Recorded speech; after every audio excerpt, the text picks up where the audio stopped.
मित्रांनो, आता आपण जात आहोत शिखरजीच्या शिखरजीच्या ट्रिपला. तर चला आमच्या सोबत. पूर्ण 10 दिवसांची ट्रिप आहे. बघूया 10 दिवसात काय गमती जमती होतात. पहाटेचे 4:45 वाजलेत. 4:47. दोघ जण निघालोय प्रवासाला.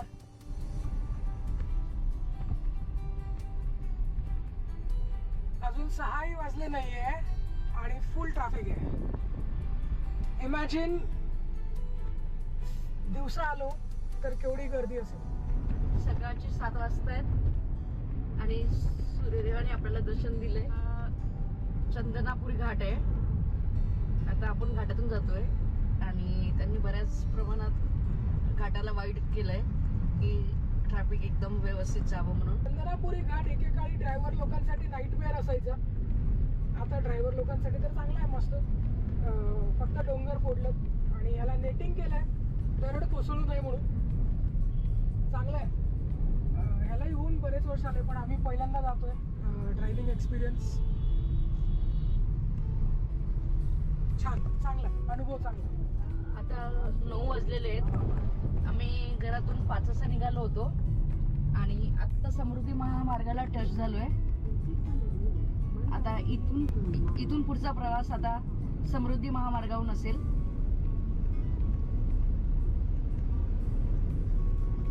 आता बघू आपण नागपूरला किती वेळात पोहोचतो ते समृद्धीवरून. हे समृद्धीचं एंट्रन्स.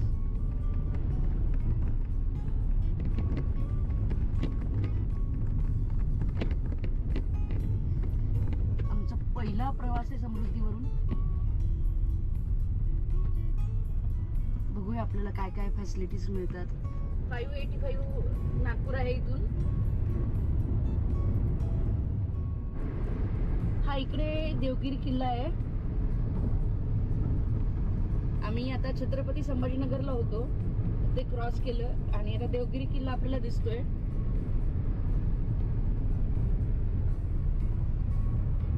आणि समोर आता येणार आहे समृद्धी महामार्गावरचा पहिला बोगदा. दोन्ही बाजूनी डोंगर पोखरलाय. हा मधनं डोंगर पोखरला असा आणि उंच कडे आहेत. सलग पहाडची याची एक आता खिंड तयार झाली आहे. आणि थोड्याच वेळात या महामार्गावर नागपूर दिशेला जाणारा, सिन्नरवरनं नागपूर दिशेला जाणाऱ्या रस्त्यावर एकुलता एक जो बोगदा लागतो तो बोगदा आता येईल. आता हा आलेला इकडे बोगदा. त्याला अजिंठा वेरूळ लेण्यांच्या यांच्या स्तूपांसारखं किंवा याच्यासारखी कमांड केलेली आहे. छोटाच बोगदा आहे, एकदम छोटासा बोगदा आहे.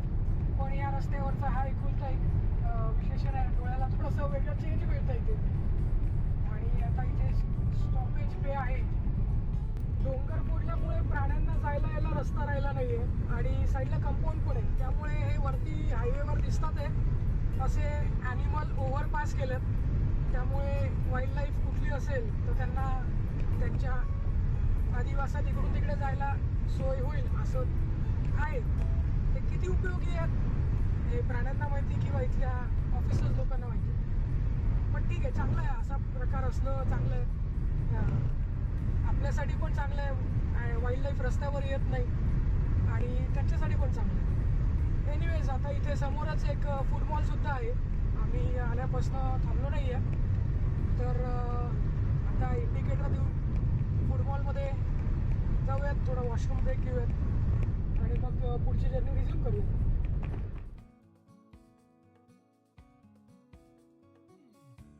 रस्ता एक नंबर आहे. 110 खूप म्हणजे नॅचरल स्पीड वाटतो रस्त्यावर. 120+ लोक जातात आहे. मी तर 180 केलेला एक बघितला, but he was driving like crazy. 100-110 is a very sweet speed here. शांततेत तुम्ही गाडी चालवू शकता. गाडी कंट्रोलमध्ये राहते आणि प्रवासही तुमचा व्यवस्थित होतो. काही थकायला होत नाही. छान आहे. समृद्धीचा अनुभव घ्यायला पाहिजे. जर इकडे येणं होत असेल तर नक्कीच. वाशिम, अकोला, अमरावती या मार्गात मस्त जंगल आहे इथे. डोंगरांनी फोडलेलं आहे.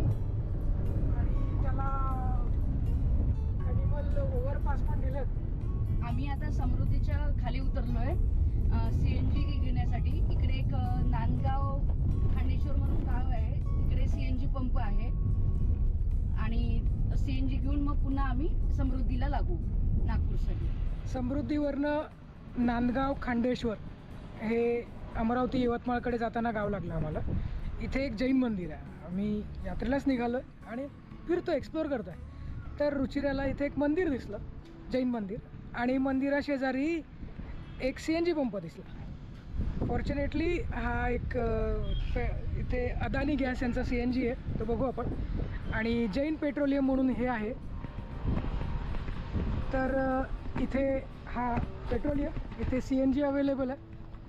मोठ्या मोठ्या सिटीमध्ये लवकर CNG सापडत नाही, पण देवाची कृपा इथे CNG पण मिळाला आहे, गॅसही फुल आहे आणि गाडी काहीही नसतात.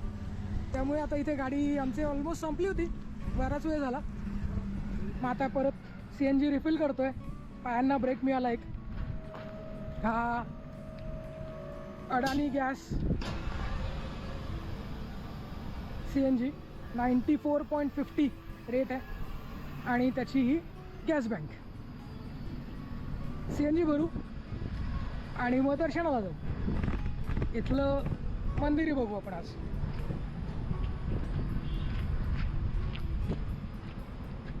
सो अशी बायको सोबत असली की यात्रा एक नंबर होती.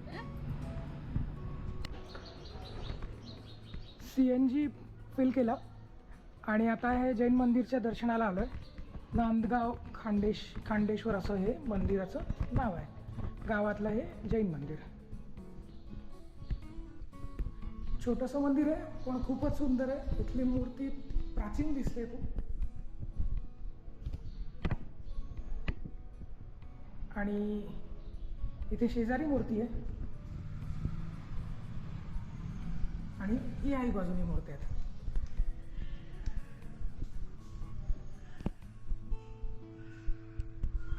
इथे आचार्यश्री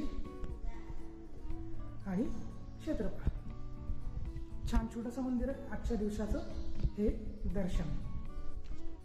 जैन मंदिराशेजारी हे पुरातन खंडेश्वराचं मंदिर आहे.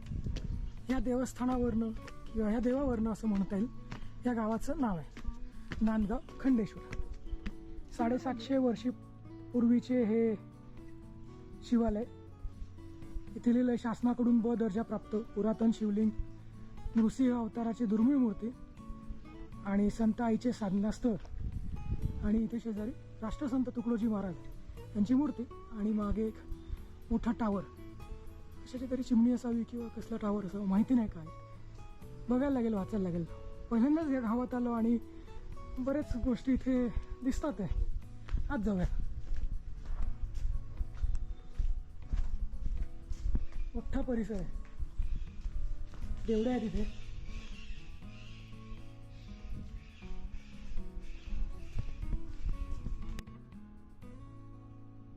प्रवेश केल्याच हा शिलालेख आहे इथे.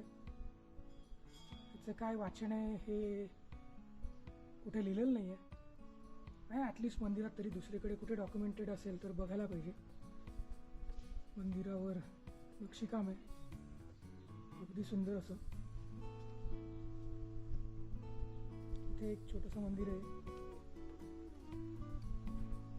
काळभैरव आहे तिथे.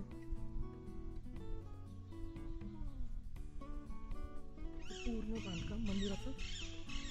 आत जाण्यापूर्वी बाहेरनं दर्शन घेऊयात आपण.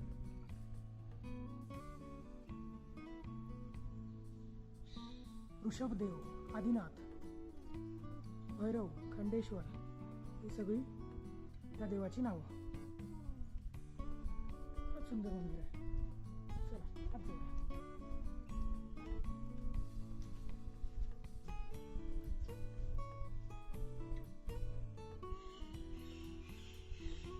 बाहेर कमीत कमी 35 डिग्रीज टेम्परेचर असेल. आतमध्ये it is 20 something. Drastic change. ही मुख्य मूर्ती नंदी.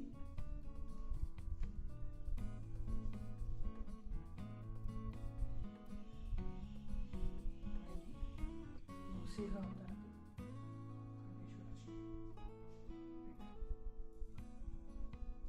अप्रतिम, निव्वळ अप्रतिम. देवड्यांमध्ये देव आहेत. लाईट नसल्यामुळे थोडं दाखवायला मी बघतो, टॉर्चने दाखवता येईल तर.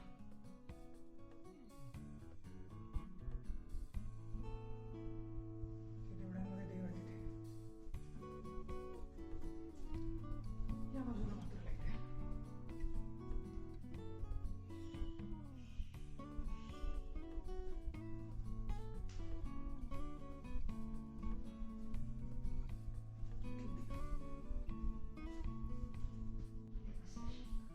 सॉरी, ती पिंड होती. इथे नृसिंह अवताराची मूर्ती आहे. या फारच हे विशेष आहे. हे मला बघण्यात नाही आलं. येत्या क्षणी तो त्या बाजूला गेल्यामुळे हे राहिलं. तर हे त्याच मंदिरात आतमध्ये नृसिंह अवतार, नरसिंह मूर्ती फार विशेष. सगळं पाषाणातलं काम.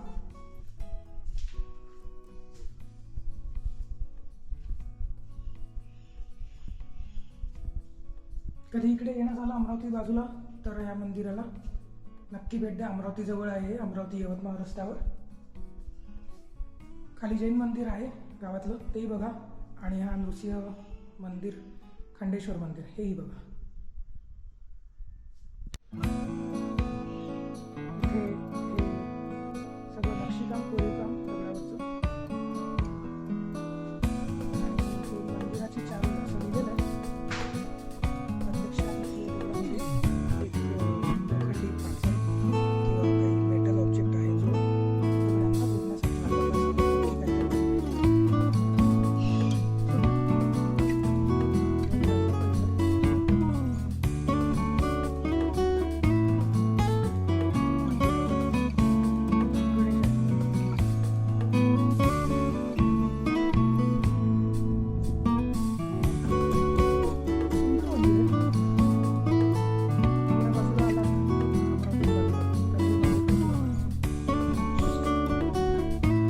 मंदिरातून बाहेर पडलो, समृद्धी महामार्गाच्या जवळ आलो.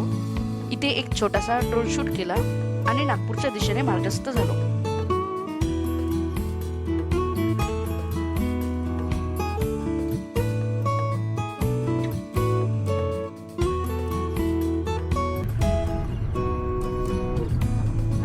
आता वाजले 5.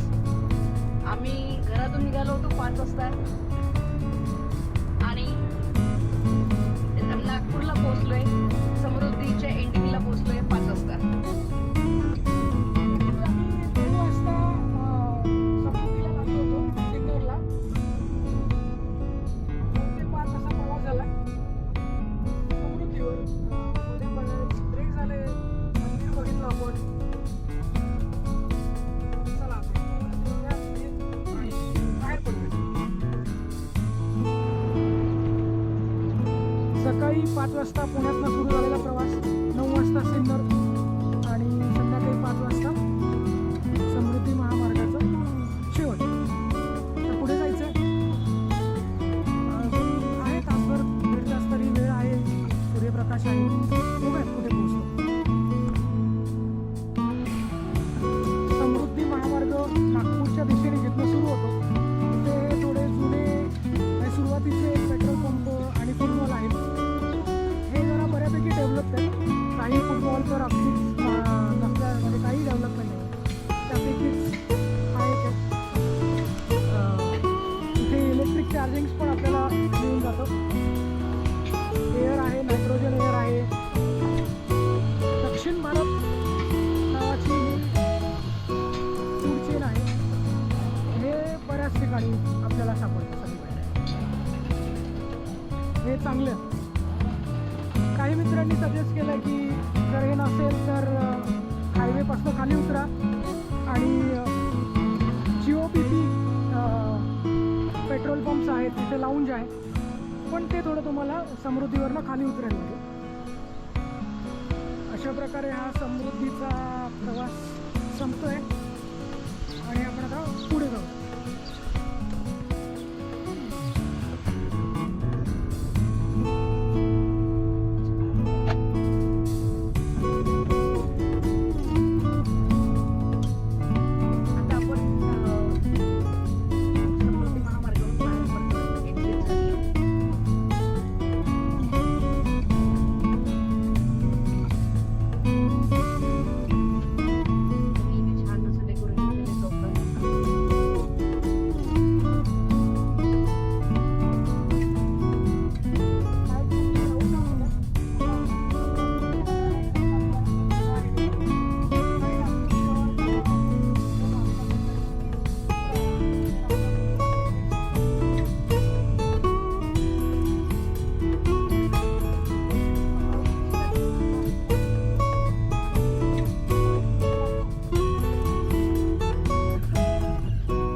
नागपूर सोडताच नॅशनल कॅन्सर इन्स्टिट्यूट दिसले.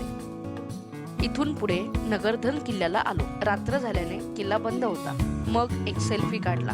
तेवढ्यात तिथे पूजेसाठी एक आजी आली. वय किती आहे तुमचं ताई?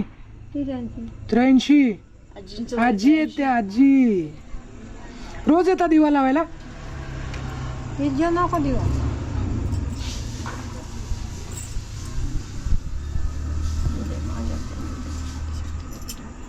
काल दुर्गेंबे जगदंबे राधा रक्ष्मी सीता माते धरते माता सती सती तुझे बुटी माता.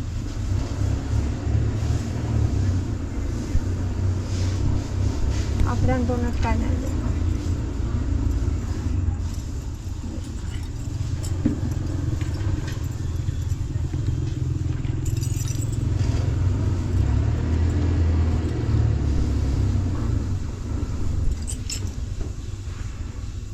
आदिशक्ती माता जगदंबे जगदंबे आदिशक्ती माता ओम माँ धरती माता आकाश पाताळ तुझी माता तुझ्या सावधीश आपण पद्धत झाकून गेलो मग तुला पोटभर भाकर गेली. पोटभर खाल्लं त्या सावलीचा आनंद दे मग एक धक्का मार. रात्र झाल्याने जवळच मुक्काम करायचे ठरवले. कुठे ते उद्याच्या व्हिडिओत बघू. धन्यवाद.